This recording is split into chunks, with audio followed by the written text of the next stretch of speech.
Driving through parts of New Orleans on a weekend holiday, anyone would expect to see local residents doing typical chores like washing cars, cutting lawns, or sweeping sidewalks.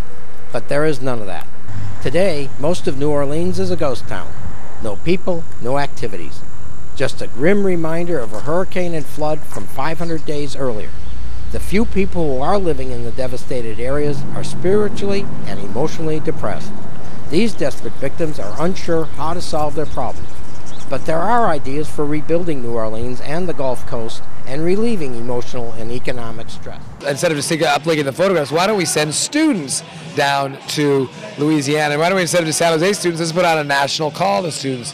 And so I presented that to some of my other students, and they loved the idea. So we started working together and said, what if we had this national call? And that led to the press conference. Volunteers from San Jose State and 24 other colleges from around the U.S. went to New Orleans and Mississippi, handing out flyers promoting a possible congressional bill to set aside funds to rebuild the Gulf Coast. And we're here part of the Lousiana Winter project. It's part of the Gulf Coast Civil Works project. We're trying to bring some jobs, some services to the Gulf Coast.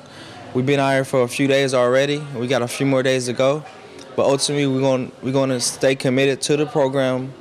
In a few months, legislation will be presented, and God willing, will be passed. At town hall meetings, angry and bitter residents were asked to voice their opinions on how to implement the Gulf Coast Civic Works project. Heated discussions covered living wages, not minimum wages, the need for teachers and how to house them, where to house the hired workers, and what skills are required of them. I think it is a chance to get more concessions to the people. I do think, my personal opinion, it involves more than concessions. I think concessions are a start for the people. The student volunteers handed out flyers at various locations in New Orleans and Mississippi.